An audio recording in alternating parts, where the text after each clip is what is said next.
examen. Bueno, pues en esta primera pregunta del examencito les pregunté cuál es un ejemplo de una vía catabólica. La mayoría pudo contestarlo bien, es la glucólisis, ¿sí?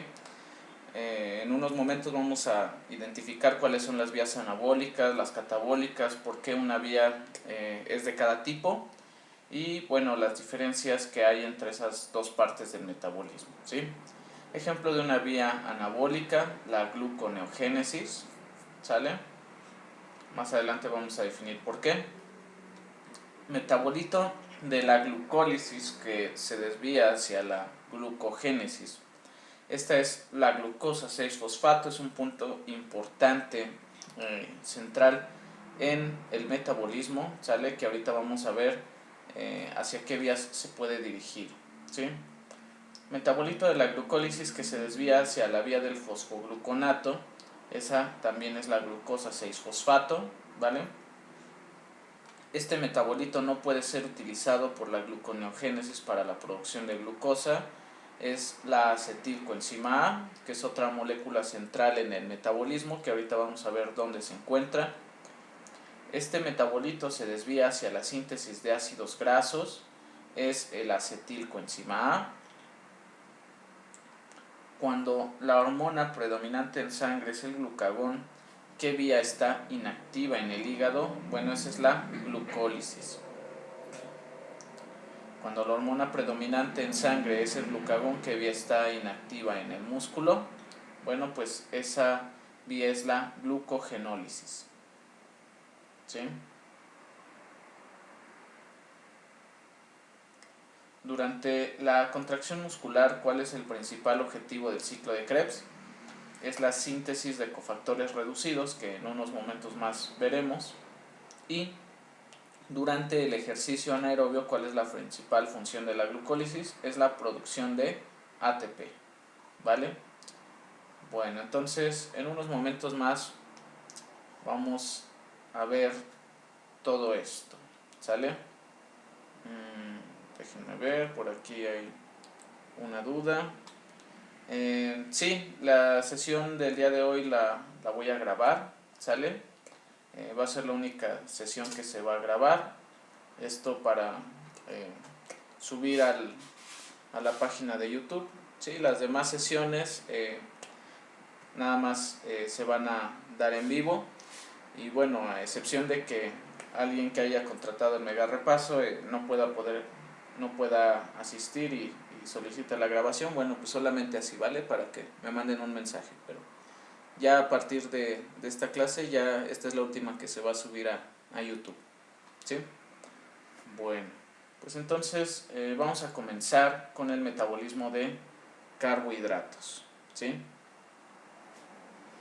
Ahora, el metabolismo, ¿sí? En general hay que definirlo y ustedes tienen que aprenderse bien esta definición, porque el metabolismo pues es básicamente lo que vamos a estar estudiando estos 6 meses, ¿sale? Estos dos bloques, el segundo y tercer bloque, básicamente es lo que vamos a estar analizando, ¿sí?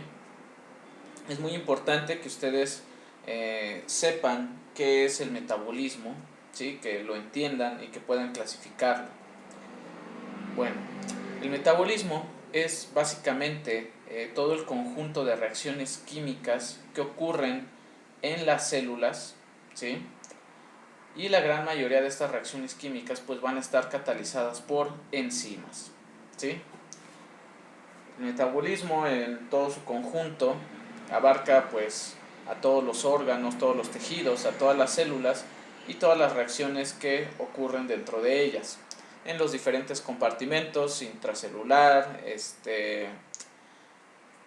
en el compartimento mitocondrial, ¿sale? Y todas estas reacciones, la gran mayoría de ellas están catalizadas por enzimas, ¿sí? Ahora, dependiendo del tipo de reacción, dependiendo del tipo de vía, el tipo de conjunto de reacciones, que ahorita vamos a definir qué es una vía metabólica, el metabolismo se va a dividir en anabolismo y catabolismo, ¿sí? Anabolismo básicamente es la síntesis de moléculas más grandes y más complejas a partir de moléculas más pequeñas y más simples, ¿sí? Eso es el anabolismo, construir, ¿sale? La síntesis de moléculas complejas o moléculas más grandes, ¿sale? A partir de otras más sencillas.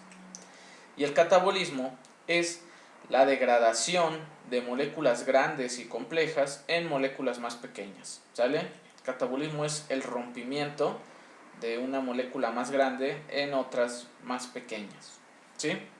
Entonces el anabolismo es constructivo, el catabolismo es destructivo, ¿sale? Ahora, dependiendo de lo que estemos hablando, podemos hablar de en su conjunto todo el metabolismo anabólico o solamente de una vía, ¿sí? Anabólica o incluso de una sola reacción. Entonces, dependiendo de lo que estemos hablando es pues lo que va a significar, ¿sale? No es lo mismo el metabolismo anabólico, ¿sí? Por ejemplo, cuando nosotros acabamos de comer, se activa pues todo lo que es el metabolismo anabólico, ¿sale? Se empiezan a construir moléculas grandes y complejas a partir de pues todos esos pequeños nutrientes que nosotros consumimos, ¿sí? Entonces, en general, ¿sí? Vamos a tener ciertos estados, ¿sale? Estados anabólicos o estados catabólicos, ¿sí? El estado catabólico es cuando nosotros estamos durante el ayuno o haciendo ejercicio, ¿sí? Cuando estamos en ayuno o estamos haciendo ejercicio, pues todas esas moléculas grandes que nosotros almacenamos durante las comidas, pues las vamos a ir rompiendo poco a poco para generar a partir de ellas energía, ¿sale? Pero bueno, durante estos estados, ya sea durante las comidas o durante el ayuno, ¿sale? O el ejercicio, no vamos a tener exclusivamente vías de su mismo tipo, ¿sale? Durante el anabolismo vamos a tener vías anabólicas activas, pero también una que otra vía catabólica, ¿sale? Y lo mismo durante el catabolismo. Vamos a tener muchas vías catabólicas activas, pero también una que otra anabólica, ¿sale? Y ahorita vamos a ver por qué sucede eso. Entonces, en su conjunto tenemos dos estados, el anabólico y el catabólico, que ya definimos cuáles son los requisitos para entrar a esos estados, ¿sale? Después de comer, ayuno o ejercicio. Eso es muy importante que les quede claro. Otra cosa muy importante que debe de quedar claro es el concepto de vía metabólica, ¿sí? Una vía metabólica es un conjunto de reacciones químicas que están catalizadas por enzimas y que van en una dirección en particular, ¿sí? Todas las reacciones químicas, el metabolismo en general en nuestro organismo sucede en compartimentos grandes, ¿sale? En el citosol, en la matriz mitocondrial, ¿sí? Pero ahí pues todas las enzimas están revueltas, ¿sale? No hay un orden como tal, ¿sale? Se encuentran ahí dispersas todas esas enzimas en esos compartimentos. Para poder entender todo este conjunto de reacciones, que son cientos, miles, ¿sí? Y poder darle un significado, poder analizar el metabolismo, nosotros decidimos agruparlos en conjuntos de reacciones, ¿sí?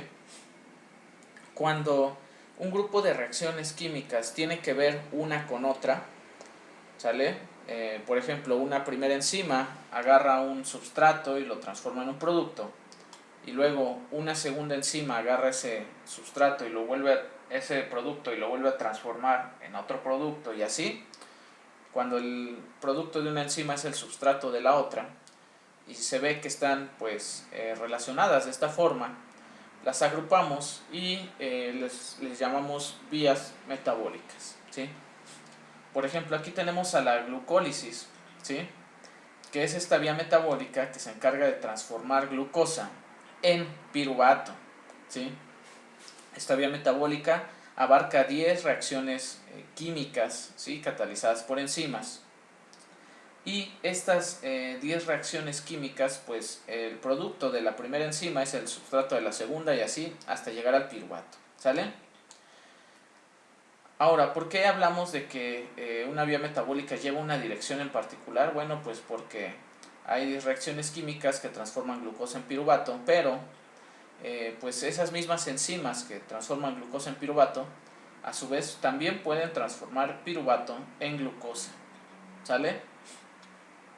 Pero cuando esas 10 reacciones van de glucosa a piruvato se le llama glucólisis, y cuando esas mismas reacciones, esas mismas enzimas transforman el piruvato hacia glucosa, se le llama gluconeogénesis, ¿sale? Entonces vamos a ver así que hay muchas vías que son contrarias, ¿sí? Algunas utilizan las mismas enzimas, como estas dos vías, pero otras utilizan enzimas totalmente diferentes, ¿sale? Que ya iremos aclarando en cada clase cada vez que vayamos viendo una vía metabólica, ¿sí? Entonces, bueno, para poder entender todo este conjunto de reacciones químicas lo analizamos en vías metabólicas, en grupos de reacciones, ¿sí? Ahora, como yo les expliqué, hay vías anabólicas, bueno, va a haber vías anabólicas y vías catabólicas, ¿sí? Como ya mencionamos, anabolismo significa construir, sale a ser más grande. Entonces, el anabolismo es convertir una molécula más pequeña en una más grande. Fíjense en esta vía, la gluconeogénesis, que transforma piruvato en glucosa. El piruvato es una molécula de 3 átomos de carbono, mientras que la glucosa es una molécula de 6 átomos de carbono. La gluconeogénesis utiliza, sale o transforma dos moléculas de piruvato en una molécula de glucosa, ¿sale? Estamos construyendo, estamos transformando una molécula más pequeña en una más grande. Por lo tanto, esta sería una vía anabólica, ¿sale? Ya vamos a analizar más adelante en qué situaciones se activan o inactivan estas vías, ¿sale? Durante el ejercicio, durante las comidas, etcétera. Pero cuando hablamos únicamente de la vía, de ese conjunto de reacciones, para saber qué tipo de vía es, si anabólica o catabólica, lo clasificamos así. Una molécula pequeña se transforma en una más grande, es una vía anabólica. Y por el contrario, la glucólisis, esta vía en la cual esta molécula de 6 átomos de carbono, que es una molécula más grande que el piruvato, ¿sale? Esta vía de 6 átomos de carbono, esta molécula de 6 átomos de carbono, la rompemos en dos moléculas de 3 carbonos, que es el piruvato. Bueno, pues esta vía, la glucólisis, sería una vía catabólica, ¿sale? Entonces, pues no confundan los estados del metabolismo, ¿sale? A grandes rasgos, como ya vimos en qué situaciones se activan, con el tipo de vías que van a estar presentes ya sea en uno o en otro estado, ¿sale? El ejemplo clásico de un circuito, de una vía anfibólica, ¿sale? Es el ciclo de Krebs, ¿sale? Este ciclo en el cual pues va a estar activo todo el tiempo, sale durante el anabolismo, durante el catabolismo, que nunca se detiene, ¿sí? Durante el ejercicio, durante las comidas. Este ciclo tan importante, bueno, pues es un ciclo anfibólico, ¿sale? Que está activo durante las dos etapas del metabolismo, pero además algunas moléculas en este ciclo, salen esta serie de reacciones que están acopladas, se van rompiendo, vamos transformando moléculas un poco más grandes en moléculas más pequeñas, pero a su vez dentro del ciclo, ciertas moléculas más pequeñas las vamos transformando en otras moléculas más grandes, ¿sale? Es por eso que este es el ejemplo clásico de un ciclo anfibólico, ¿sí? Que es útil durante el anabolismo y durante el catabolismo, ¿sí? Bueno, ahora vamos a ver un mapa general de todo el metabolismo, ¿sale? Vamos a ver a grandes rasgos todas las vías metabólicas que hay en el organismo, y para esto pues voy a dar esta parte a pizarrón, ¿sale? Para que sea más entendible, más fácil de comprender, ¿sale? Denme un minuto en lo que conecto la cámara. ¿Alguna duda hasta aquí?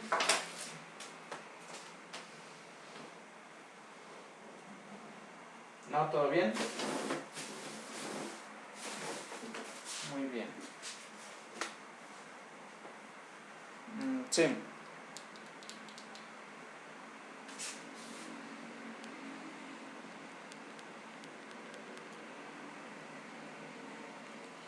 A ver, ¿podrías hablar un poquito más fuerte? Casi no te escuché.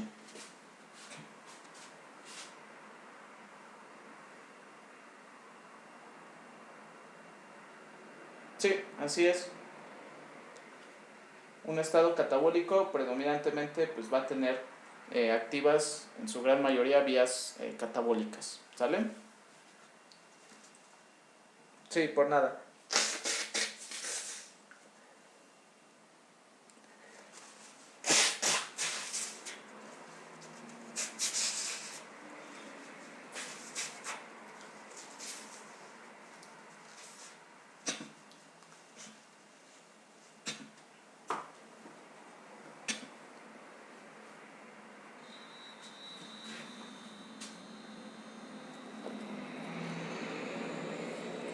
Bueno, entonces aquí estamos ya. ¿Sale? Bueno, entonces vamos a iniciar con esta parte, ¿sí? De generalidades de el metabolismo, ¿sale? Vamos a analizar todas estas vías metabólicas en un mapa general, ¿sí? Bueno, ahora déjenme un segundo para ajustar esto.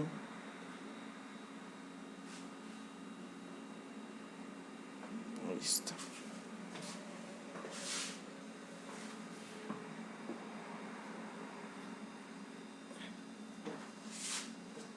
Ahora sí. Vamos a partir de una molécula importantísima para todo el metabolismo, ¿sale? Que es la principal molécula de la cual nuestras células obtienen energía, que esa es la glucosa.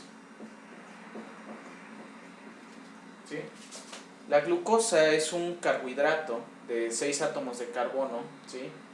Que es un monosacárido que se clasifica dentro del grupo de las hexosas, ¿sí? Porque tiene 6 átomos de carbono. Este carbohidrato es la principal molécula a partir de la cual todas nuestras células van a obtener energía, ¿sí?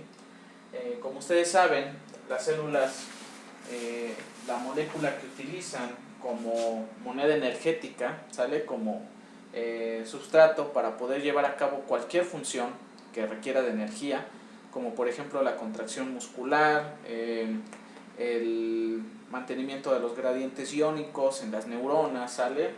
Cualquier tipo de proceso que requiera energía, las células la van a obtener a partir de esta molécula, ¿sale? Que es el ATP, ¿sí? Que significa adenosin trifosfato, ¿sale? O trifosfato de adenosina, que en unos momentos más vamos a ver cómo obtenerla, ¿sí? Bueno, entonces esta molécula, el ATP, nuestro cuerpo para fabricarla va a utilizar un montón de reacciones químicas, ¿sí? Para poder transformar o sacar, ¿sale? Toda esta energía que está almacenada dentro de los enlaces de la glucosa. Va a utilizar un montón de reacciones, un montón de vías para poder transformarla en ATP, ¿sale? Para esto pues vamos a utilizar muchas reacciones, muchas vías, ¿sí? Que en un momento más vamos a explicar. Entonces, para poder transformar o para poder utilizar toda esa energía almacenada en los enlaces de esta molécula y poder sintetizar ATP, que es la finalidad de cualquier célula, vamos a utilizar muchas vías metabólicas, como por ejemplo la glucólisis, ¿sí? Esta vía que mencionamos, que tiene 10 reacciones, ¿sale? Que se encarga de transformar glucosa en piruvato, ¿sale? Que es la vía de la glucólisis, ¿sí? Esta vía tiene 10 reacciones y en su primera reacción, ¿sale? Que ya la habíamos visto en el bloque anterior, la reacción en la cual se transforma la glucosa a glucosa 6-fosfato por una enzima llamada hexocinasa o glucosinasa, si recuerdan. Bueno, pues esta primera reacción en la cual se transforma el glucosa en glucosa 6-fosfato es catalizada por la hexocinasa, que es la primera enzima de la glucólisis, ¿sí? Esta molécula, la glucosa 6-fosfato, va a ser esencial porque además de ser utilizada como sustrato para transformarla en piruvato en esta vía metabólica que es la glucólisis, ¿sale?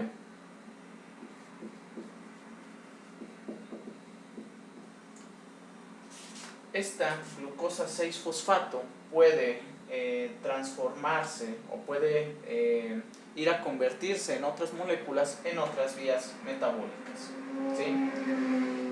La glucosa 6-fosfato, además de poder ser utilizada en la glucólisis, también puede ser utilizada para la síntesis de glucógeno, ¿sale?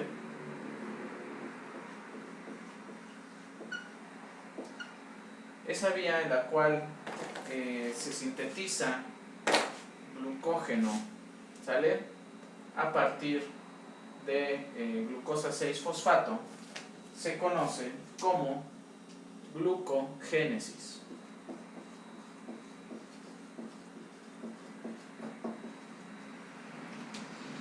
¿Sale? Entonces, esa vía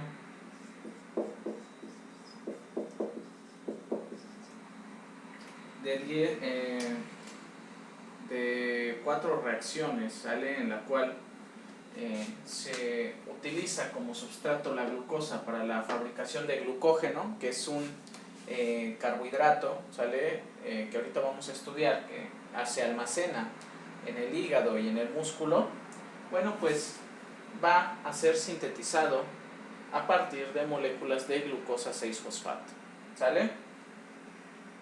La glucosa 6-fosfato también se puede ir a la síntesis de pentosas fosfato, ¿sale? Estos carbohidratos de 5 átomos de carbono, ¿sí? Que se utilizan pues para muchos tipos de funciones, como por ejemplo para la protección de radicales libres, para la fabricación de ADN y ARN, ¿sale? Entonces, esta glucosa 6-fosfato también puede ser utilizada en la vía de las pentosas, mejor conocida como vía del fosfogluconato.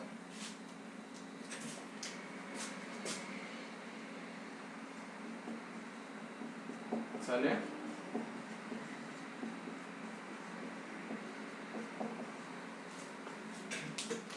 Entonces, si ustedes se fijan, esta molécula, la glucosa 6-fosfato, es un punto central en el metabolismo, porque a partir de ella nos podemos ir a diferentes vías metabólicas, ¿sale? Cuando nosotros estamos, ya lo veremos más adelante a detalle, cuando estamos en periodos catabólicos, ¿sí? Ya sea durante el ayuno o durante el ejercicio, bueno, pues todo ese glucógeno que se almacena en nuestro hígado, ¿sale? En nuestros músculos, puede ser roto, ¿sale? Puede ser destruido para obtener energía, liberando moléculas de glucosa 6-fosfato, ¿sale? Esta vía en la cual nosotros rompemos al glucógeno almacenado para liberar moléculas de glucosa 6-fosfato es la glucogenólisis.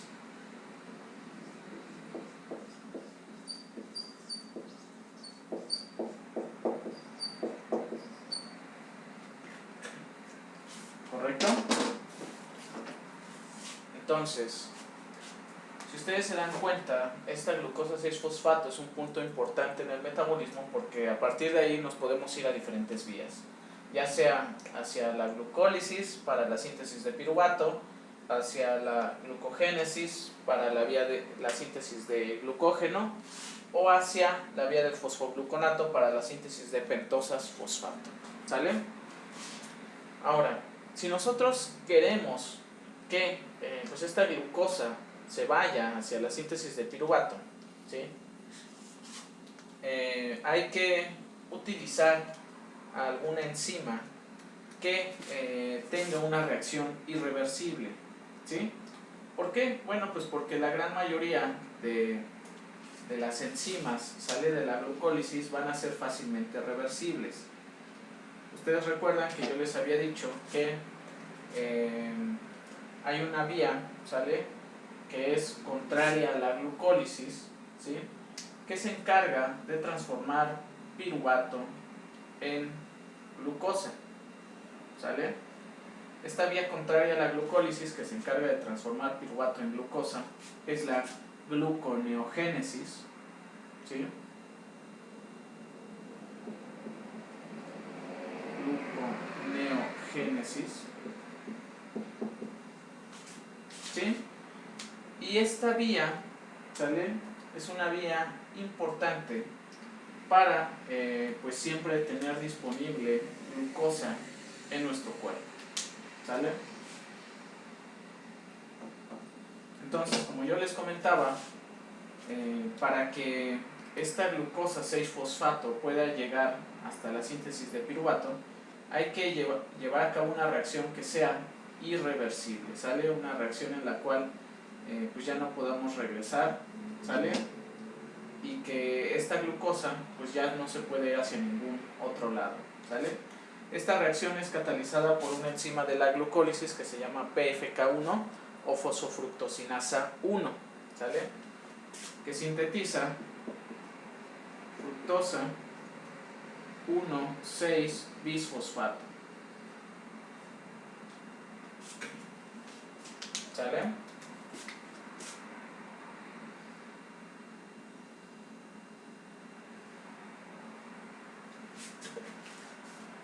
Entonces ya vieron cómo la dirección de las reacciones sí es importante, ¿sí?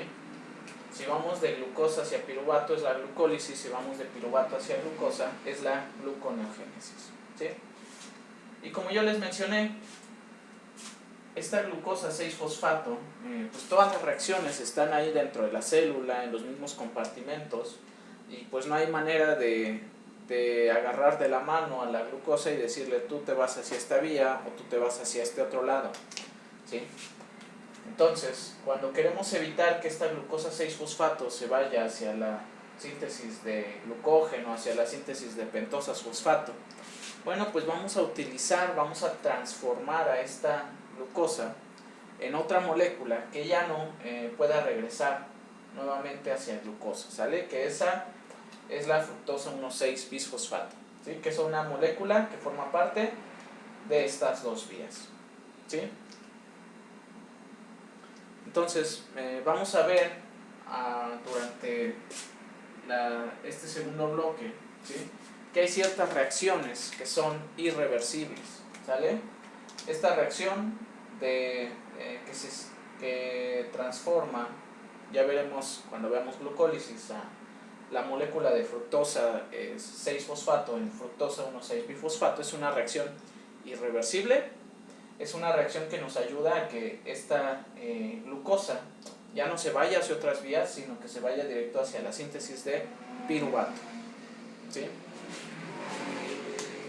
Ahora, estas moléculas centrales, estos puntos en donde convergen, sale varias vías metabólicas o donde divergen, ¿sí?, que de esta molécula se puede ir hacia diferentes vías, esos puntos en el metabolismo se les conoce como encrucijadas metabólicas, ¿sale? Encrucijada metabólica o punto de encrucijada, ¿sale? Son puntos o son moléculas en el metabolismo en donde convergen o divergen diferentes vías, ¿sí? Entonces, la glucosa 6-fosfato es un punto de encrucijada metabólica. ¿Sale?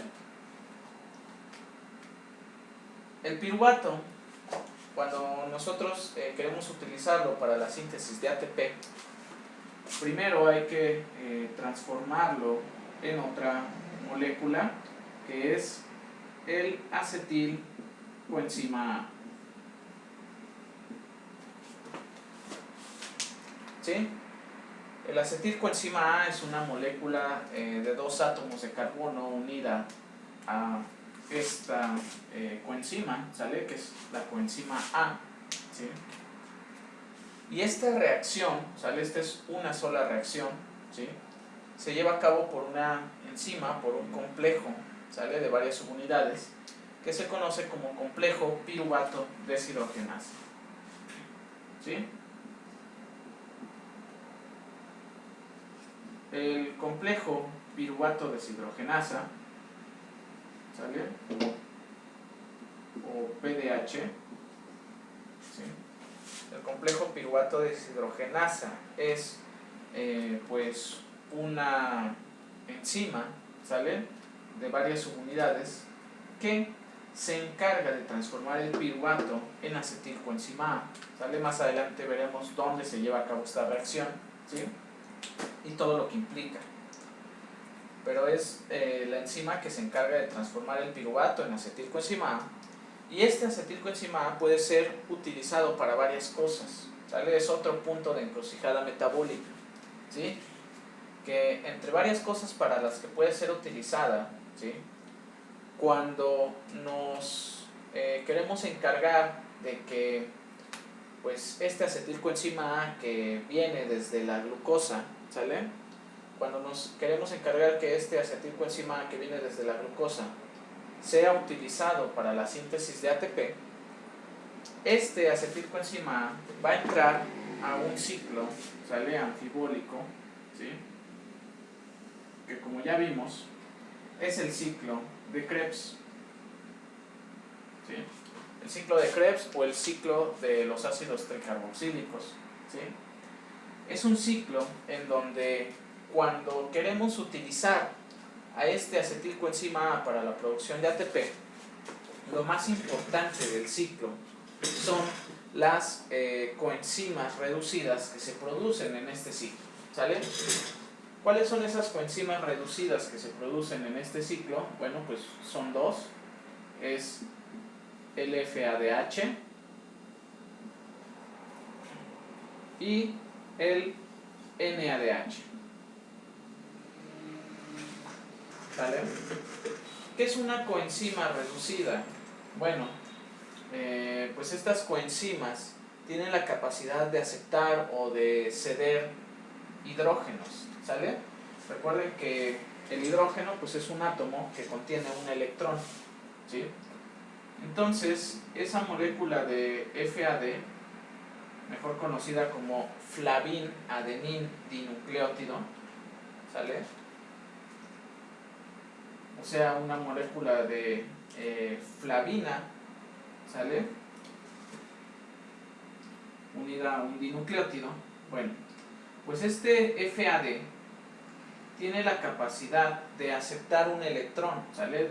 La capacidad de aceptar un hidrógeno, ¿sale?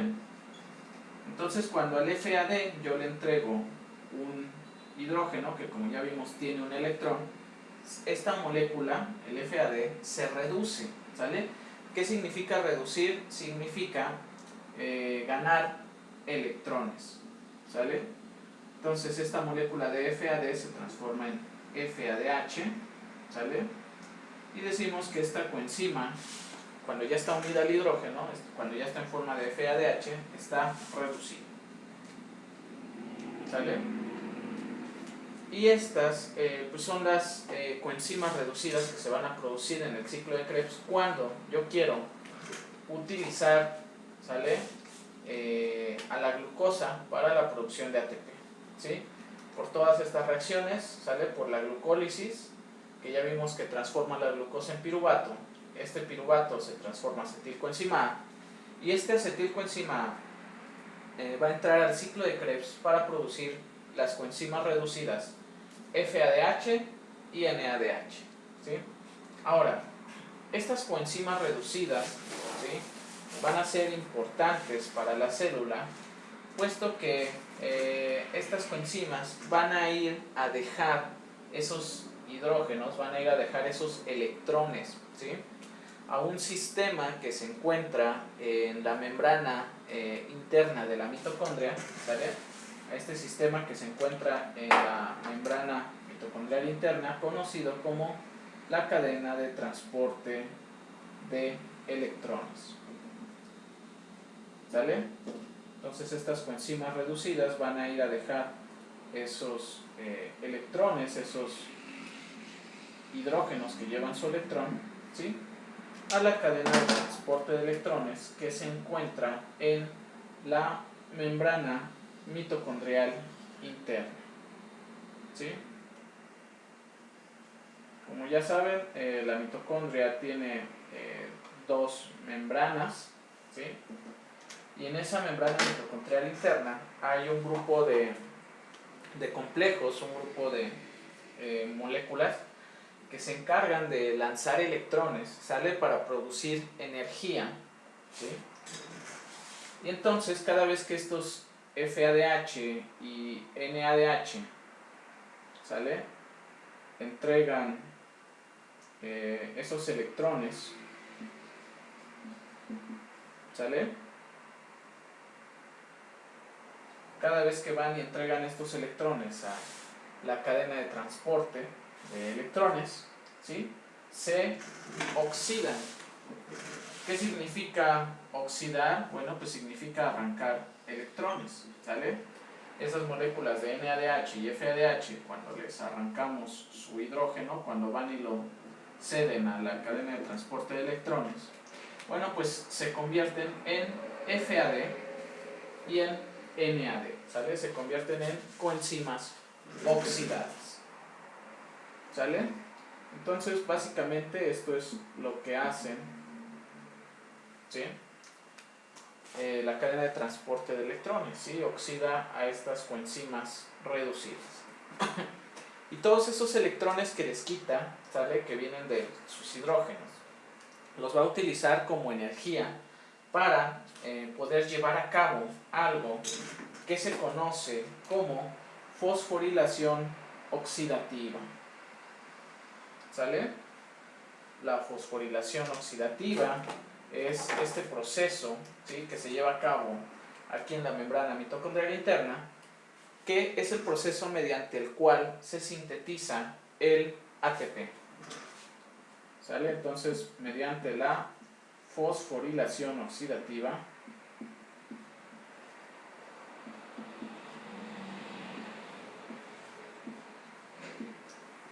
se utiliza toda esa energía que se generó en la cadena de transporte de electrones para la síntesis de ATP, ¿sí? Entonces, como vemos, pues para poder sintetizar ATP a partir de la glucosa, ¿sale?, se utilizan pues muchísimos complejos, se utilizan muchísimas enzimas, ¿sale?, muchas vías, muchas reacciones. ¿Todo esto para qué? Bueno, pues para poder arrancarle, ¿sale?, toda esa energía potencial que está guardada dentro de los enlaces de la glucosa y generar el máximo de energía que podamos, ¿sí?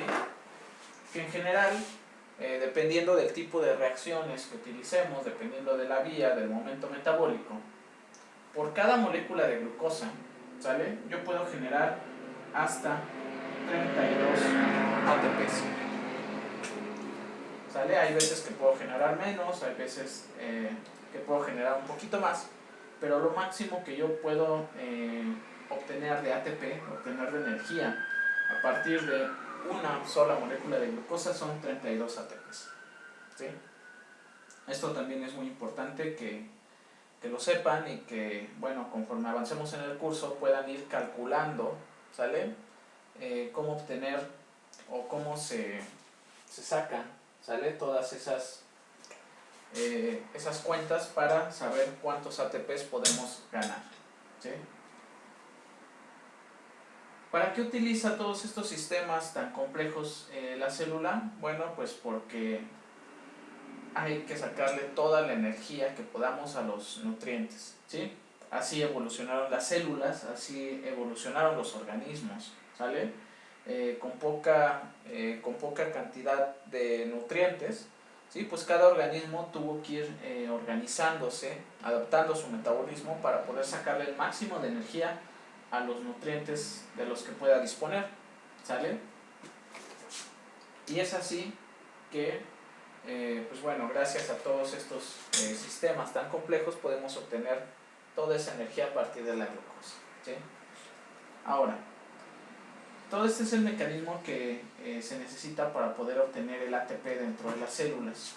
Y como ya les comenté, dependiendo del estado metabólico, ¿sí? Esta molécula que es el acetilcoenzima A se puede ir a otras vías, sale a otros puntos del metabolismo, como por ejemplo a la síntesis de ácidos grasos, ¿sale?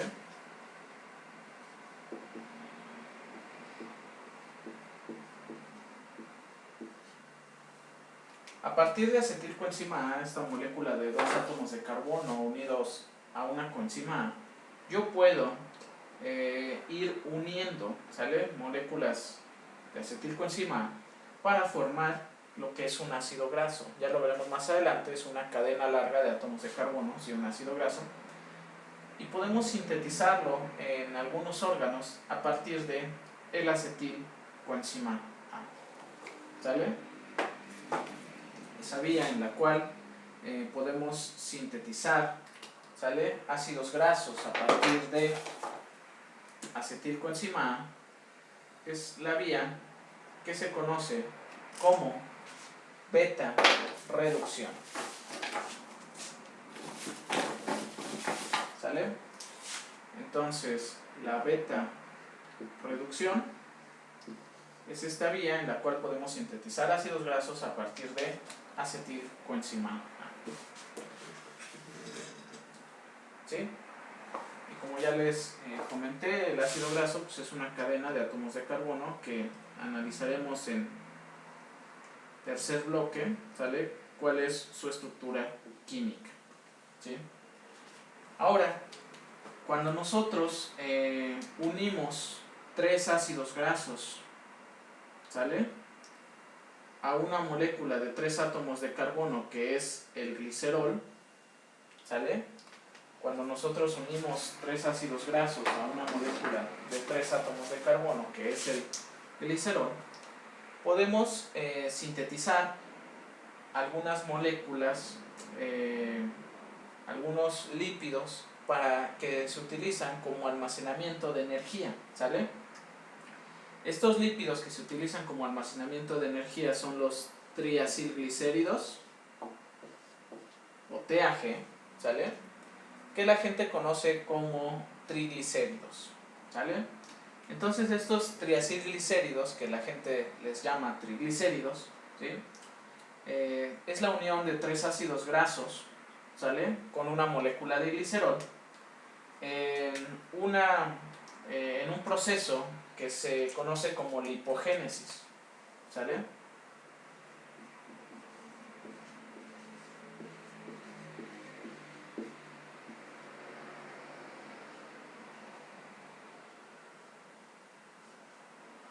¿Sí?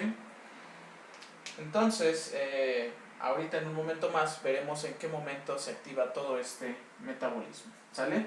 Pero bueno, estos triacilglicéridos, que es la forma en la cual nosotros podemos almacenar la grasa en nuestro cuerpo, en nuestro tejido adiposo, ¿sí? Se sintetiza a partir de ácidos grasos que pueden provenir ya sea de la dieta o pueden provenir de esta molécula que es el acetilcoenzima A, ¿sí? De la misma manera, ¿sí? Como nosotros producimos triacilglicéridos, nosotros también podemos destruir, ¿sale? Podemos romper toda la grasa que tenemos almacenada en nuestro tejido adiposo, los podemos romper en ácidos grasos, ¿sale? Y posteriormente esos ácidos grasos, llevarlos, ¿sí?, hacia un compartimento muy especial dentro de las células, ¿sale?, que analizaremos más a detalle en tercer bloque, en el cual vamos a poder romper a esos ácidos grasos en moléculas de acetilcoenzima A para poder sintetizar energía, para que las células puedan sintetizar ATP, ¿sale? Este proceso en el cual se rompen los ácidos grasos en moléculas de acetilcoenzima A, ¿sale?, esa vía se conoce como la beta oxidación,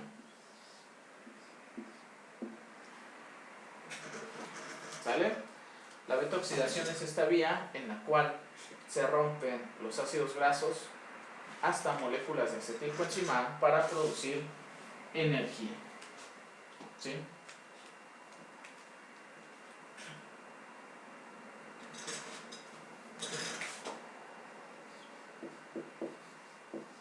Y este rompimiento de acilglicéridos en ácidos grasos sería la lipólisis, ¿sí? Esta molécula de acetilcoenzima A también se puede utilizar para sintetizar muchas otras moléculas, como por ejemplo el colesterol, ¿sale?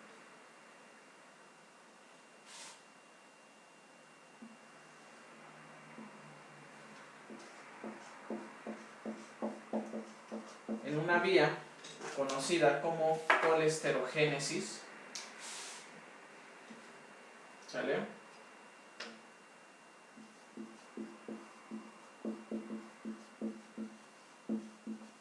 Pero también se puede utilizar este acetilcoenzima A para la síntesis de algunas moléculas ácidas, ¿sale?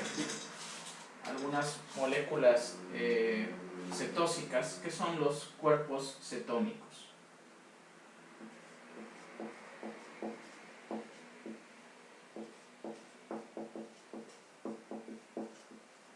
¿Sí? Los cuerpos cetónicos también son sintetizados a partir de acetilcoenzima A, ¿sale?, en una vía que se conoce como cetogénesis.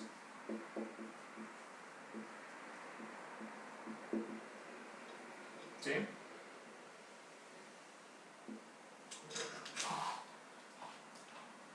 ¿Vale? Entonces, esta molécula de acetilcoenzima A pues tiene muchísimas funciones, tiene muchísimas vías a las cuales se puede dirigir, ¿sí? Y por eso también es un punto importante de encrucijada en el metabolismo, ¿sí?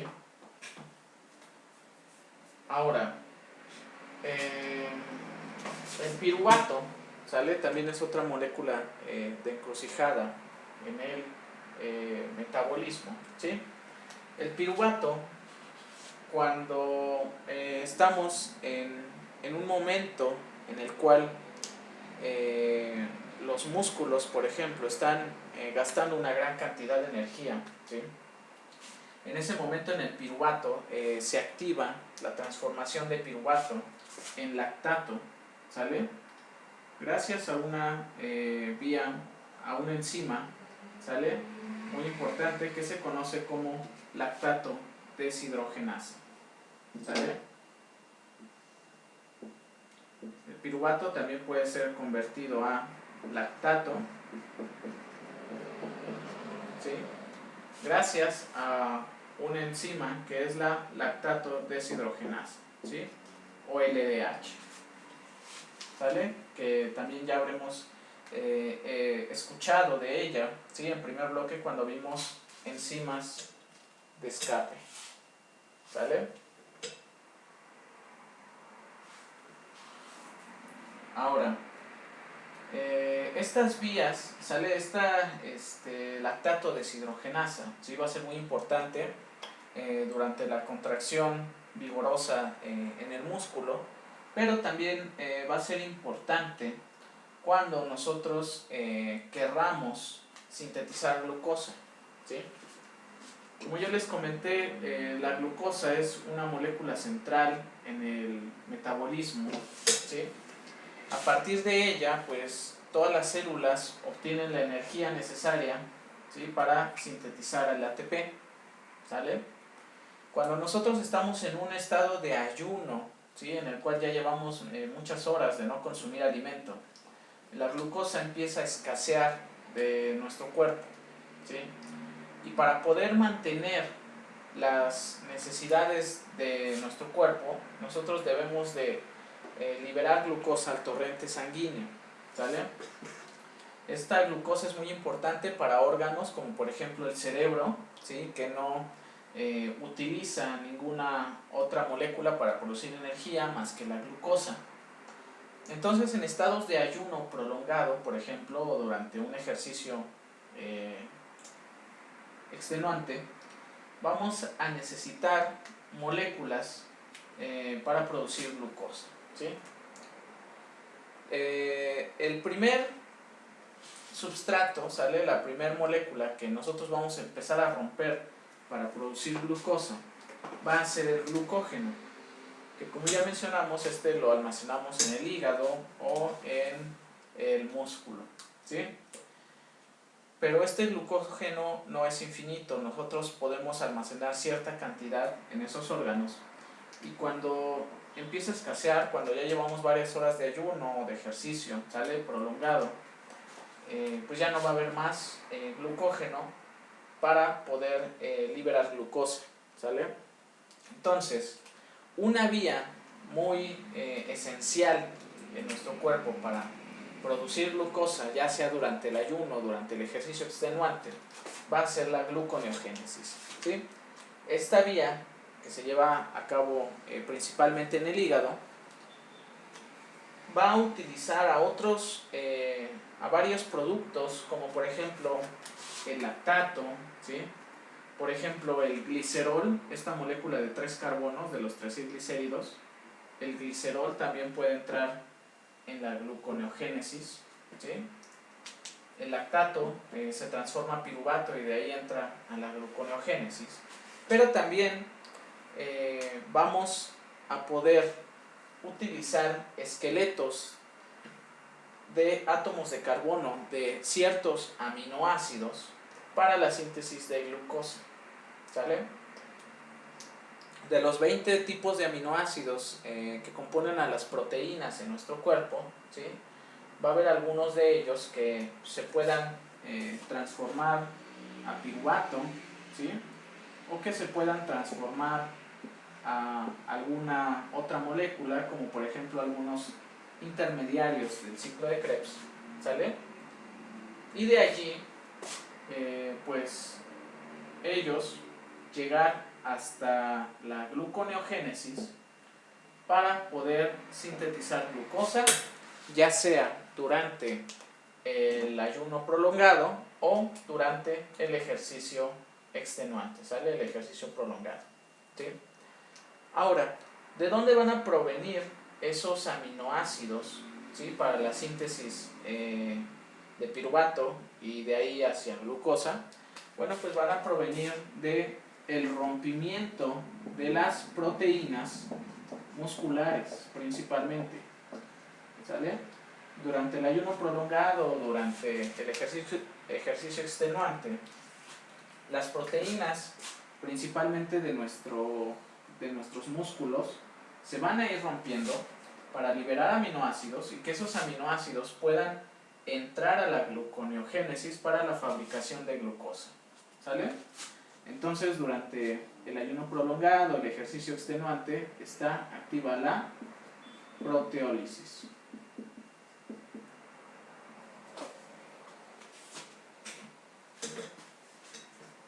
¿Sí? Entonces, pues así a grandes rasgos, estas son la mayoría de vías metabólicas que vamos a analizar durante este segundo bloque, ¿sí? Y es muy importante entender cómo se van a ir relacionando las diferentes vías metabólicas, cómo se van relacionando las diferentes moléculas, de dónde a dónde va, de qué vía a qué vía, cuáles son las enzimas, en qué situaciones metabólicas va a estar activa una u otra vía, ¿sale? y cuáles son los puntos específicos de regulación de cada una de las vías, ¿sí? ¿Dudas hasta aquí de este mapa general del metabolismo?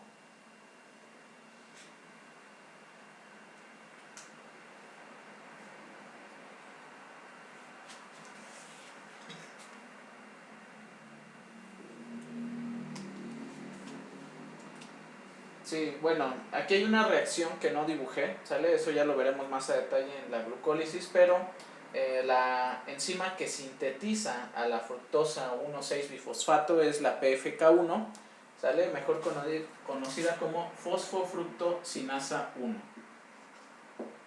¿Sale? Eso ya lo veremos en la siguiente clase, que veamos el tema de glucólisis, ¿sí? Sí, pues nada, ¿alguna otra duda? No, todavía no está aquí. Bueno, entonces pues es importante que entiendan más o menos cómo se relacionan todas estas vías metabólicas, cuáles son sus funciones, ¿sí? Para que ustedes puedan comprender y tener un mapa general, ¿sale? En su cabeza, ¿sí? De cómo se relacionan estas vías en cada momento del metabolismo. Es como si nosotros viéramos un mapa del metro, ¿sale? De la Ciudad de México, de cualquier ciudad, ¿sí? Nosotros vamos a ver un montón de estaciones, un montón de nombres, pero hay ciertas cosas importantes para poder grabarnos ese mapa, ¿sale? Para poder estudiarlo y saber cómo se interrelaciona, ¿sale? Toda esta red, ¿sí? Hay que conocer de dónde a dónde va cada vía, ¿sí? Dónde empieza, dónde termina, cuáles son las moléculas que parte de esa vía se pueden diseminar hacia otras vías metabólicas, o en qué puntos del metabolismo van a coincidir las diferentes vías, ¿sale? Y bueno, todo esto del metabolismo, ¿sí? Está dominado por las hormonas, ¿sale? Vamos a ver 4 hormonas importantes a lo largo de este bloque, ¿sí? Que son las que van a dominar todas las vías metabólicas, son las que van a decidir en qué momento se activa, se inactiva cierta vía, y todo eso es gracias a las enzimas reguladoras de cada vía, ¿sí? Hay moléculas específicas en cada vía que van a activar a sus enzimas reguladoras o las van a bloquear, y bueno, todo este metabolismo está gobernado por las hormonas, ¿sí? Las 2 hormonas más importantes que van a gobernar el metabolismo, ¿sale? Van a ser la insulina y el glucagón, ¿sale? La insulina y el glucagón, ¿sí?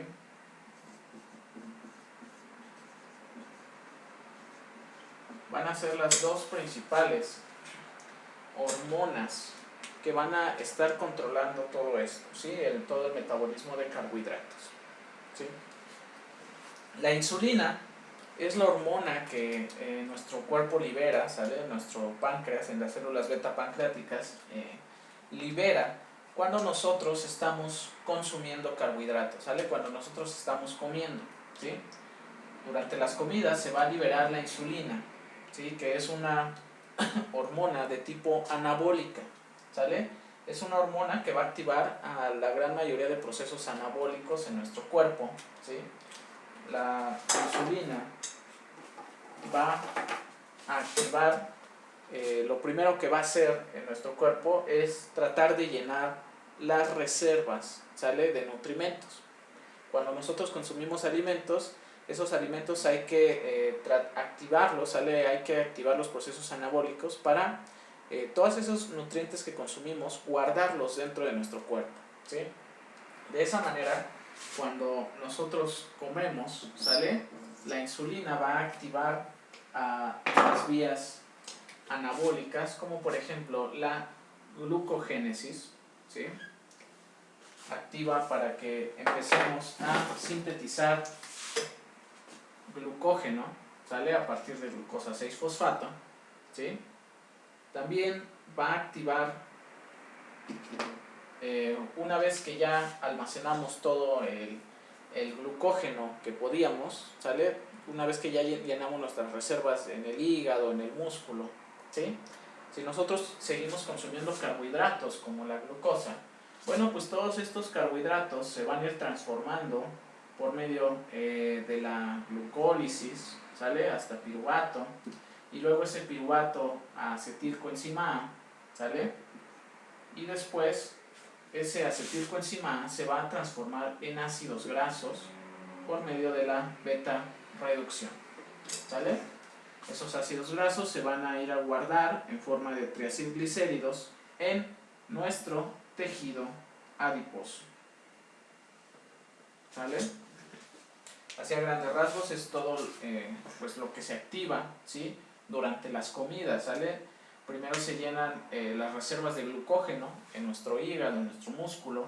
Si seguimos consumiendo carbohidratos, todos estos carbohidratos se van a transformar hasta acetilcoenzima A y se van a transformar a ácidos grasos, ¿sale?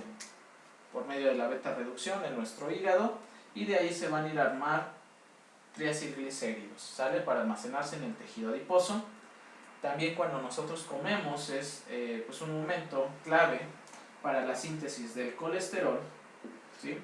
Ya veremos en tercer bloque que la síntesis de colesterol es un proceso que gasta muchísima energía y que por lo tanto únicamente se activa cuando hay disponibles nutrimentos, ¿sale?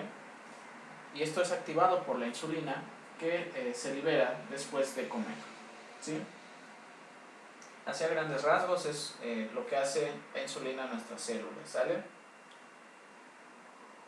Pues esa es la parte anabólica del metabolismo, ¿sale? Todas estas vías activadas gracias a la insulina, la principal hormona anabólica. También cuando nosotros comemos, ¿sale? También nosotros obtenemos en nuestras comidas una gran cantidad de aminoácidos, ¿sí? Que provienen principalmente pues, de los alimentos ricos en proteínas, ¿sale? Todas las carnes, todas estas proteínas de los productos de origen animal, ¿sale? De algunas proteínas de origen animal, ¿sale? Como los que se encuentran en las lentejas, ¿sí? Los garbanzos, ¿sale? Bueno, pues todas estas proteínas que nosotros consumimos en nuestro cuerpo se absorben en forma de aminoácidos, y estos aminoácidos son utilizados, ¿sí? Durante las comidas para la síntesis de proteínas, ¿sale? Que pues es otro de los procesos, ¿sí? Que va a estar activado, que va a estar apoyado por la insulina, ¿sale? Entonces, todos estos procesos son los que se activan después de comer, ¿sale? Así a grandes rasgos. Ahora bien, cuando nuestro cuerpo pues ya lleva varias horas de ayuno, ¿sale? Ya que almacenamos todos los nutrimentos que pudimos en nuestros diferentes órganos, ¿sí? Por medio de todas estas vías metabólicas, bueno, pues va a empezar el proceso de ayuno, el proceso en el cual pues vamos a tener que obtener energía a partir de todos estos nutrientes que pudimos almacenar durante las comidas, ¿sale? Entonces, durante el ayuno, ¿sí? Vamos a empezar a romper todas estas moléculas que pudimos sintetizar durante las comidas, cuando había nutrimentos, ¿sí? Y todas las vías que nos van a ayudar a empezar a romper todas estas moléculas que almacenamos, ¿sí? Durante el ayuno, van a estar activadas por el glucagón, ¿sale? Que es la principal hormona catabólica, ¿sí? Que se encuentra durante el ayuno. ¿Cuál va a ser, o cuáles van a ser las vías, ¿sí? Así a grandes rasgos, que va a activar el glucagón? Bueno, pues va a activar la degradación de glucógeno, ¿sí? El rompimiento de este carbohidrato que se almacena en el hígado, ¿sí? Esta vía va a ser activada, ¿sale? La glucogenólisis, ¿sí? para poder liberar glucosa y que, bueno, pues esta glucosa se pueda liberar a la sangre para alimentar, ¿sale? Para que pueda ser distribuida a los diferentes órganos, ¿sí? Pero como ya mencionamos, el glucógeno pues no es infinito, ¿sí? Cuando se terminen nuestras reservas de glucógeno que tenemos almacenado, vamos a empezar otra fase del metabolismo, que es la síntesis de glucosa, ¿sale? Como ya no puedo liberar directamente glucosa, porque ya se terminó mi almacén de glucosa, que es el glucógeno, voy a empezar a activar otra vía, ¿sale? Que se encarga de la fabricación de glucosa en el hígado, que esa es la gluconeogénesis, ¿sí? Esta vía importantísima, ¿sale? Va a utilizar a diferentes productos, como por ejemplo lactato, piruvato, ¿sí? A ciertos aminoácidos, al glicerol, ¿sale? De los triacilglicéridos. Bueno, pues todas estas moléculas las va a encaminar hacia la síntesis de glucosa, ¿sí? En la gluconeogénesis durante el ayuno prolongado, ¿sí? Durante el ayuno prolongado también es necesario empezar a romper las reservas de grasa, ¿sí? Las reservas que nosotros almacenamos en forma de triacilglicéridos, hay que empezar a romperlos, ¿sí? Por lo tanto también se activa la lipólisis en el tejido adiposo para liberar ácidos grasos y que estos puedan ser rotos, ¿sale? Puedan ser convertidos en acetilcoenzima A por medio de la beta oxidación, ¿sí? Durante el ayuno prolongado, ¿sale? Durante el ejercicio también, ¿sí? Todos estos triacilglicéridos se van rompiendo ácidos grasos y de ahí, por medio de esta vía que es la beta oxidación, se transforman en acetilcoenzima A para que durante el ayuno ciertos órganos, como por ejemplo el músculo, como el hígado, puedan utilizar este acetilcoenzima A que proviene de los ácidos grasos para la síntesis de ATP, ¿sí? También durante el ayuno prolongado, ¿sí? Se va a activar esta vía que es la cetogénesis. No solo durante el ayuno prolongado, también durante el ejercicio prolongado, como ya lo veremos más adelante. Y esta vía, la cetogénesis, la síntesis de cuerpos cetónicos, es una vía muy importante. ¿Por qué? Porque esta vía le va a permitir, ¿sale?, al hígado poder llevar a cabo la beta oxidación.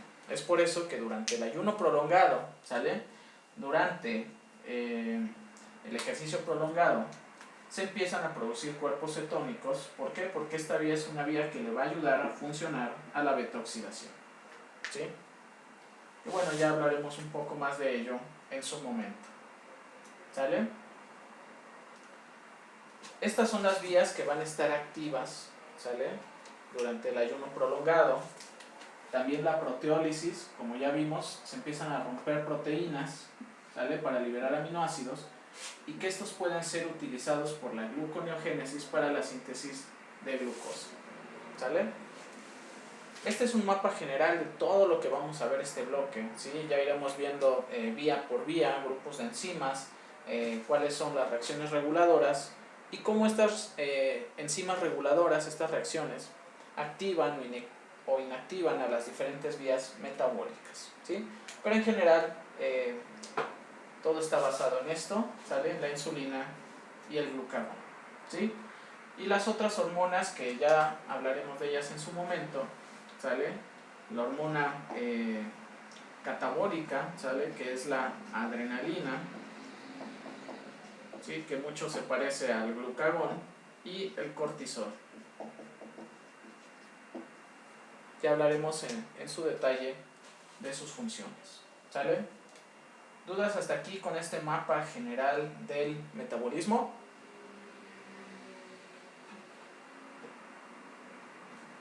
¿No? ¿Todo bien? Bueno, entonces a grandes rasgos esto es lo que vamos a estar analizando durante este bloque. Y bueno, voy a poner una presentación, ¿sale? Para analizar las generalidades de los carbohidratos, ¿sí? Existen 4 grupos de macronutrientes, ¿sale? Un macronutriente pues es una molécula orgánica que nosotros necesitamos consumir en grandes cantidades, ¿sale? Para nuestras necesidades corporales, ¿sí? Existen 3 grandes grupos de macronutrientes. El primero de ellos son los carbohidratos, ¿sale? Que es todo lo que vamos a ver en este bloque, ¿sí? El metabolismo de carbohidratos, de glucosa, glucógeno, ¿sale?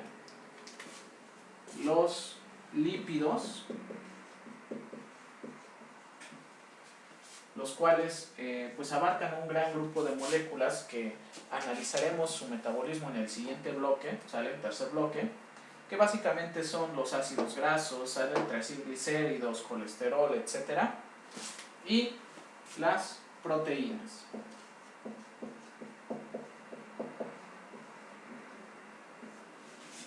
¿Sale? Ese es el tercer grupo de macronutrientes, ¿sí? Que también analizaremos pues su metabolismo en el tercer bloque, ¿sale? Este bloque nos vamos a enfocar con el metabolismo de los carbohidratos y bueno, les voy a poner esta presentación en donde vamos a ver las generalidades, ¿sí? Cómo se clasifica, qué es un carbohidrato, etcétera, ¿sale? Bueno, entonces les voy a poner la presentación. ¿Dudas hasta aquí? ¿No? ¿Todo bien? Perfecto.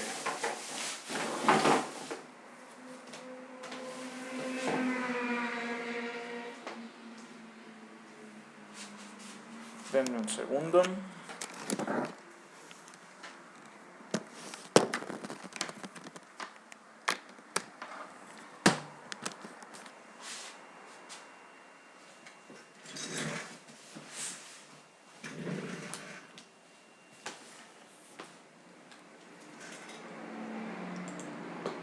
¿Qué hace el glucagón? Bueno, pues es la principal hormona catabólica, ¿sale?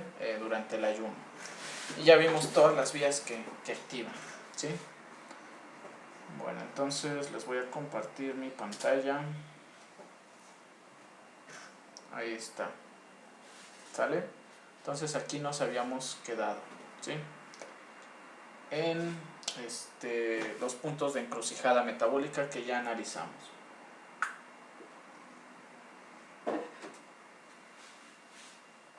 Bueno, como ya vimos, pues el ATP se sintetiza en varios lugares. El principal de ellos, el principal fuente de ATP para las células, es la fosforilación oxidativa que se lleva a cabo en la membrana mitocondrial interna. Ahora, ese ATP es una molécula que se va a utilizar para cualquier reacción, ¿sí? Que no sea espontánea dentro de la célula, cualquier reacción que requiera de energía para poderse llevar a cabo, como por ejemplo esta, ¿sale? Que es la primera reacción de la glucólisis, ¿sí? La reacción en la cual se transforma glucosa en glucosa 6-fosfato con la ayuda de una molécula de ATP, ¿sí? Esta reacción, ¿sale? En la cual se le arranca un grupo fosfato, ¿sí? ATP significa adenosina trifosfato, una molécula de adenosina con 3 grupos fosfato. Va a ser utilizada básicamente para cualquier reacción o proceso que requiera de energía, y esa energía está almacenada en los enlaces de estos grupos fosfato. Cuando nosotros le arrancamos un grupo fosfato al ATP, ¿sí? Estamos liberando energía, y esa energía se va a utilizar para poder llevar a cabo ciertas reacciones o ciertos procesos importantes, y entre ellos pues algunas reacciones que sean irreversibles, como esta que vemos aquí, ¿sale? El ATP, la molécula de adenosina con 3 fosfatos, cuando le arrancamos un grupo fosfato, que lo vemos ya aquí pegado a la molécula de glucosa, se transforma en ADP o adenosín difosfato, ¿sale? Cuando al ATP, que es esta molécula de adenosina, le arrancamos 3 fosfatos, le arrancamos un fosfato, ¿sale? Para producir energía para alguna reacción. Esta molécula se transforma en ADP, una molécula con 2 grupos fosfato, ¿sí? Que posteriormente, en la fosforilación oxidativa, como ya lo veremos, esta molécula de ADP le volvemos a pegar un grupo fosfato, ¿sale? Para volver a sintetizar esta molécula de alta energía que es el ATP, ¿sí? Ahora, cuando una célula empieza a gastar energía, ¿sale? Empieza a romper su ATP, empieza a transformarlo en ADP y arrancarle sus fosfatos, ya sea por cualquier proceso que requiere energía, alguna reacción química, la contracción muscular, la contracción del miocardio, ¿sale? Para la respiración, etc. Para cualquier proceso que gaste energía, las células van a sacarlo de esta molécula del ATP, empezar a romperlo, empezar a transformar sus moléculas que tengan almacenadas de ATP en ADP, ¿sí? Y posteriormente, cuando haya algún substrato energético, ¿sale? Cuando tengamos nutrimentos, como por ejemplo después de comer, pues todas esas reservas todas esas moléculas de ADP se van a volver a transformar a ATP, ¿sale? Para formar una reserva de estas moléculas que contengan energía. Eso es muy indicativo, y si ustedes se graban esto, van a entender cómo se regula toda esa parte de la producción de ATP que nosotros habíamos visto, la glucólisis, la transformación de piruvato en acetilcoenzima A, el ciclo de Krebs, ¿sale? Todos esos procesos están regulados gracias a la concentración de estas moléculas, ¿sí? Entonces, como ya indicamos, el ATP es una molécula que va a ser indicadora de la cantidad de energía o las reservas de energía que tenga una célula, ¿sí? Si una célula tiene altas reservas de energía porque acabamos de comer, no sé, hay muchos nutrimentos, sale, hay disponibilidad y tiene mucha energía almacenada, bueno, pues va a tener una alta concentración de ATP, ¿sí? Y como vimos, pues todo este ATP, ¿sí?, proviene de transformar ADP en ATP. Entonces, cuando una célula tenga altas concentraciones de ATP, va a tener muy bajas o no va a tener nada de ADP, ¿sale? Eso es indicativo de que una célula tiene mucha energía.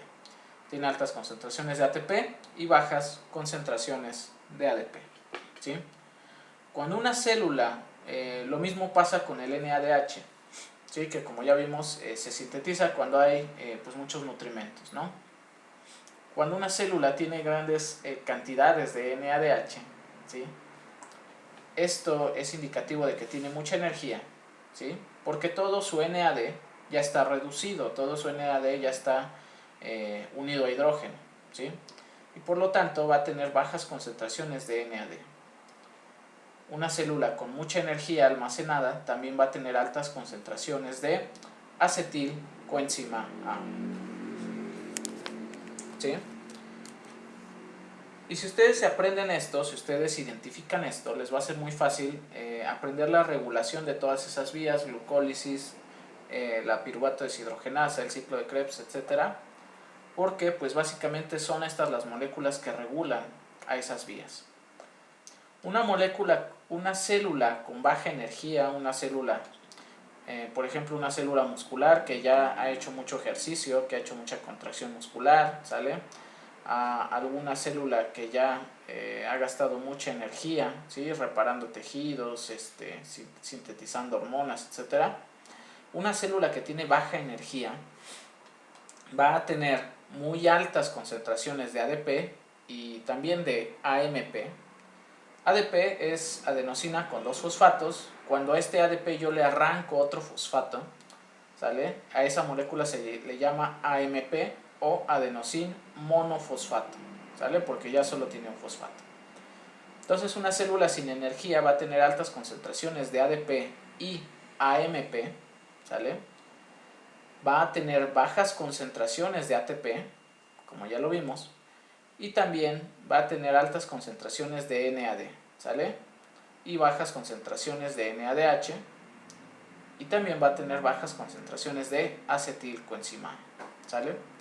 Entonces todas estas moléculas, si ustedes aprenden en qué situaciones van a estar altas o bajas, les va a ser muy fácil aprender la regulación de esos procesos, ¿sí? Ahora, en cuanto a la clasificación de carbohidratos, ¿sí? Como ya vimos, los carbohidratos, ¿sí? Es una familia grande de moléculas de diferentes tamaños, los podemos clasificar de acuerdo al número de cadenas que tienen, ¿sí? Cada carbohidrato, o al número de unidades, ¿sale? Un carbohidrato, básicamente, ahorita vamos a ver su estructura, es una cadena, ¿sí? Cuando tenemos una sola cadena, ¿sale? Un carbohidrato que está hecho de una sola cadena o de una sola unidad, a eso le llamamos un monosacárido, ¿sí? Monosacárido es uno, sale una sola cadena, una sola unidad. Cuando nosotros unimos dos cadenas, ¿sí? Cuando unimos dos monosacáridos, podemos formar lo que es un disacárido, ¿sí? Si pegamos 3 monosacáridos sería un trisacárido, tetrasacárido, etc. Ahora, a esas uniones, ¿sale? A esas uniones de cadenas, uniones de monosacáridos, ¿sí? Que son cortas, ¿sí? Cuando tenemos de 2 hasta 20 monosacáridos unidos, ¿sale? Bueno, pues esas cadenas de 2 hasta 20 les llamamos oligosacáridos, ¿sale? Oligo significa corto, ¿sí? Entonces esas uniones de monosacáridos, esas cadenas cortas, desde 2 hasta 20 monosacáridos, les vamos a llamar oligosacáridos, ¿sí? Cuando ya tenemos la unión de más de 20 monosacáridos, a eso le llamamos un polisacárido, ¿sí? Que los polisacáridos, ahorita vamos a ver cómo se dividen. Se pueden dividir en homopolisacáridos, cuando es de un solo tipo de monosacárido, o heteropolisacárido, cuando es de más de un tipo de monosacárido, ¿sí? Ahora, los monosacáridos, ¿sale? Que son los carbohidratos más pequeños, una sola unidad, una sola cadena, se van a clasificar de acuerdo a la longitud de su cadena, ¿sale?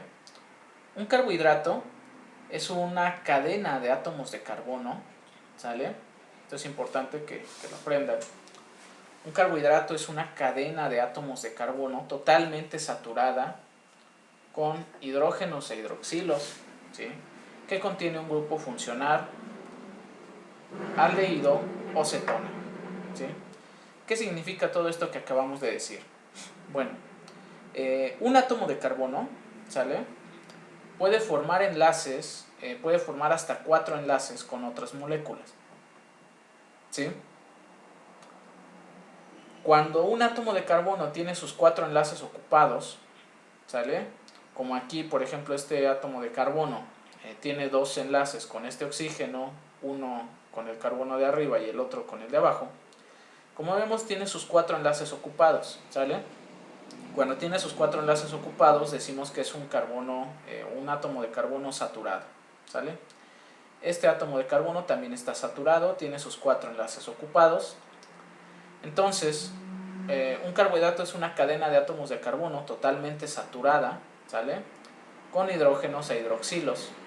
Si vemos, cada uno de estos carbonos de las cadenas están unidos a hidrógenos e hidroxilos, ¿sí? Un carbohidrato es una cadena de átomos de carbono totalmente saturada con hidrógenos e hidroxilos que contiene un grupo ceto o un grupo cetona. El grupo ceto, el grupo aldehído, ¿sale? Es este grupo que vemos aquí, es este átomo de carbono unido con un doble enlace al oxígeno. El grupo aldehído es este grupo que se encuentra en un átomo de carbono del extremo de la cadena, ¿sale? Entonces, Un carbohidrato, ¿sale?, es un aldehído. Así se pueden clasificar a los carbohidratos, ¿sí?, en aldehídos y cetonas, dependiendo del grupo que tengan. Los carbohidratos que son aldehídos son los carbohidratos que van a tener este grupo, ¿sale?, en un átomo de carbono que es de los extremos de la cadena, ¿sale?, ya sea arriba o abajo.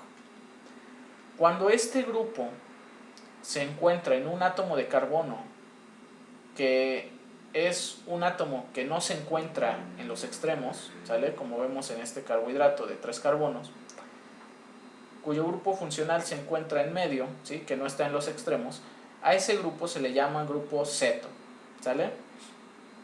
Entonces los carbohidratos que tienen este grupo en un átomo de carbono que no sea de los extremos van a ser las cetonas, y los carbohidratos que tengan ese grupo en un carbono de los extremos son los aldehídos, ¿sale?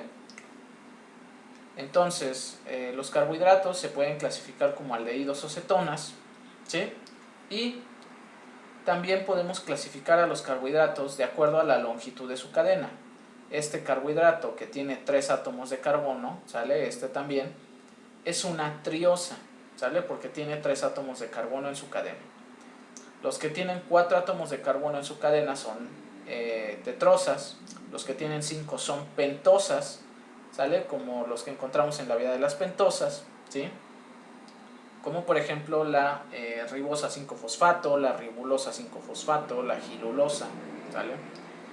Y los que tienen 6 átomos de carbono se llaman hexosas, ¿sí?, como por ejemplo la glucosa, ¿sale? La glucosa es una hexosa, ¿sí?, porque tiene 6 átomos de carbono, lo mismo que la galactosa o la fructosa, ¿sí? La glucosa, galactosa, fructosa son ejemplos de hexosas, ¿sale? Carbohidratos, ¿sí?, que son monosacáridos, o sea, una sola cadena con 6 átomos de carbono, ¿sí? Vamos con los oligosacáridos, que como ya dijimos es la unión de 2 o más monosacáridos. Todos esos ejemplos de pentosas, hexosas, es importante que los conozcan, los suelen preguntar en los exámenes. Vámonos con los oligosacáridos, que como ya vimos son cadenas de 2 hasta 20 monosacáridos. Y los oligosacáridos importantes que deben de conocer, que deben de saberse, son los disacáridos, ¿sí? Los disacáridos vamos a tener 3 principales, ¿sale? 3 principales disacáridos, que son maltosa, lactosa y sacarosa, ¿sí? Y es importante que sepan de qué están hechos estos disacáridos, ¿sí? El disacárido maltosa es un disacárido compuesto por la unión de 2 moléculas de glucosa, ¿sale?, por medio de un enlace O-glucosídico, ¿sí? El disacárido de maltosa es un disacárido compuesto por la unión de 2 moléculas de glucosa. El disacárido lactosa es un disacárido compuesto por la unión de una molécula de glucosa con una galactosa, ¿sí?, que las dos son hexosas, tanto la glucosa como la galactosa. Y la sacarosa es un disacárido compuesto por una molécula de glucosa unida a una fructosa, ¿sí? También es importante que sepan ejemplos de dónde podemos encontrar estos principales disacáridos, como por ejemplo la maltosa se encuentra en la azúcar de Malta, ¿sale? Este azúcar que se encuentra en estos productos, ¿sale?, que se utiliza para elaboración de productos etílicos, ¿sí?, la malta. La sacarosa, la lactosa, es un disacárido que se encuentra básicamente en la leche y todos sus derivados, ¿sale? Todos estos productos derivados de la leche, ¿sí?, el queso, la crema, ¿sale?, mantequilla, etcétera, ahí podemos encontrar en abundancia la lactosa. Y la sacarosa es pues básicamente el azúcar de mesa, ¿sale?, el azúcar que utilizamos para endulzar nuestros alimentos, ¿sí?, también se encuentra en abundantes cantidades, por ejemplo, en las frutas, ¿sale? Tienen una gran cantidad de sacarosa, ¿sí? Los polisacáridos, como ya vimos, es la unión de más de 20 monosacáridos, ¿sí? Se clasifican de acuerdo a si tienen un solo tipo de monosacárido, como por ejemplo el glucógeno. El glucógeno es un polisacárido que está hecho únicamente de glucosas, ¿sale? No tiene nada más en su estructura que la unión de puras moléculas de glucosa, ¿sí? O pueden clasificarse como heteropolisacáridos cuando tienen más de un tipo de monosacárido, ¿sale? Como por ejemplo los polisacáridos de la matriz extracelular, ¿sí? Esos están compuestos por más de un tipo de monosacárido, ¿sale? Pueden estar compuestos de glucosa, galactosa, ¿sale? Fructosa, ¿sí? Etcétera. Entonces, cuando son de un solo tipo de monosacárido, se les llama homopolisacáridos. Cuando es de más de un solo tipo, se les llama heteropolisacáridos, ¿sí? Los homopolisacáridos también se pueden clasificar de acuerdo a su estructura, ¿sale? Hay algunos que sirven para almacenar, ¿sí?, carbohidratos en los diferentes organismos, como el glucógeno o el almidón, y hay otros que sirven para darle estructura a los organismos, como por ejemplo la celulosa y la quitina, ¿sí? Los polisacáridos de almacenamiento, como el glucógeno, ¿sí?, se van a encontrar en los animales, ¿sale? En el hígado, en el músculo de los animales, encontramos el glucógeno, ¿sale? Nosotros podemos almacenar glucógeno en el hígado, en el músculo, ahí es donde se puede encontrar. Mientras que el almidón es la forma en la cual almacenan los carbohidratos, los cereales y tubérculos, ¿sí? Los tubérculos como la papa, la jícama, ¿sí?, la zanahoria, todos esos alimentos almacenan la glucosa en forma de almidón, ¿sale? Entonces todos aquellos alimentos, ¿sí?, de origen vegetal van a tener almidón, ¿sale?, que es el principal carbohidrato que nosotros vamos a consumir en la dieta, ¿sí? Ahora, bueno, el principal polisacárido que consumimos en la dieta.